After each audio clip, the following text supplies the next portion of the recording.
To Morning and Evening by Charles Spurgeon. The morning of January 22nd. Son of man, what is the vine tree more than any tree, or than a branch which is among the trees of the forest? Ezekiel 15:2. These words are for the humbling of God's people. They're called God's vine. But what are they by nature more than others? They by God's goodness have become fruitful, having been planted in a good soil. The Lord hath trained them upon the walls of the sanctuary, and they bring forth fruit to his glory. But what are they without their God? What are they without the continual influence of the Spirit, begetting fruitfulness in them? O believer, learn to reject pride, seeing that thou hast no ground for it. Whatever thou art, thou hast nothing to make thee proud.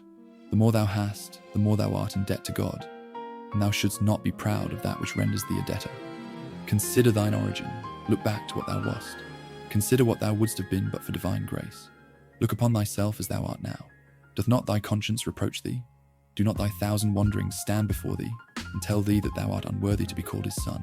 And if he hath made thee anything, art thou not taught thereby that it is grace which hath made thee to differ? Great believer, thou wouldst have been a great sinner if God had not made thee to differ.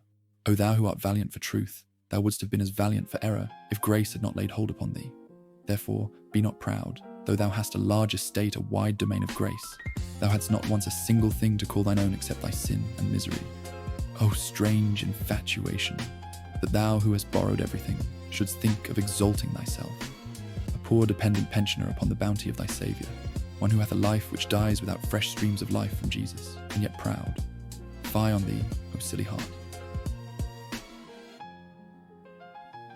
If you appreciate this content, please like, subscribe, and enable the bell for notifications. Thank you, and God bless.